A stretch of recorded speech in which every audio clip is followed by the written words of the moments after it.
From Wits and Weights, I'm Philip Pape, and this is Nutrition Science Daily, bringing you the latest in nutrition, fat loss, and health science, all in under 5 minutes. Today, we're diving into an unexpected addition to the list of the world's most nutritious foods: pork fat, also known as lard. For decades, lard has been criticized as quote-unquote unhealthy, but new research suggests it might deserve a place in your diet if used wisely. Let's break it down. A study published in PLOS One analyzed hundreds of foods to determine their nutrient density, and surprisingly, pork fat ranked among the top 100. It's praised for its unsaturated fat content, including oleic acid, which is the same heart-healthy fat found in olive oil. Lard also contains fat-soluble vitamins like vitamin D and small amounts of B vitamins like niacin and B6. Now, here's the twist. While lard has nutritional value, it's very nutrient dense, it's also high in saturated fat, which has long been associated with raising LDL cholesterol, commonly known as the bad cholesterol. And this is where the debate comes in, and this is why I wanted to highlight this today.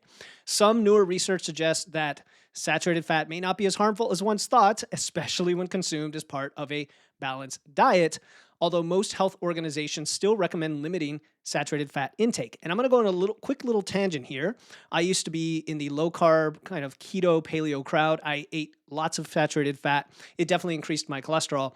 But the point here is that the research on saturated fat is usually correlated with poor, unbalanced Western diets. And so once we separate the two, we realize saturated fat isn't as quote-unquote harmful or bad, but we still want to limit it to about 10% of our calories. That is a really good benchmark beyond which we could start seeing higher LDL cholesterol. So again, we don't demonize foods here. We're talking about the nutrient density of lard, not that it's good or bad. So how does pork fat compare to other fats? Now, unlike highly processed oils, lard is a natural fat that can be a better alternative definitely to trans fats, which are all but prohibited at this point, and definitely hydrogenated oils, all of which are linked to a higher risk of heart disease. However, we are often comparing these to not those oils so much as, say, seed oils or olive oil.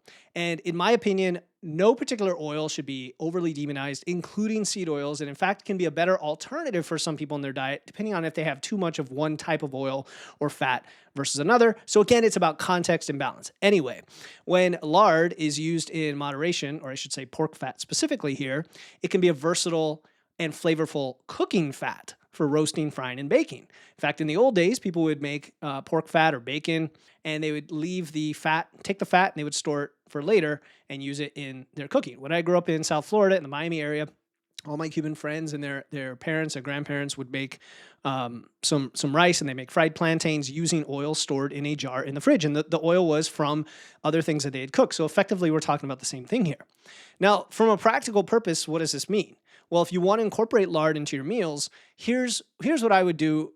Here's the way I would do it in I guess we'll call it a healthy, balanced way.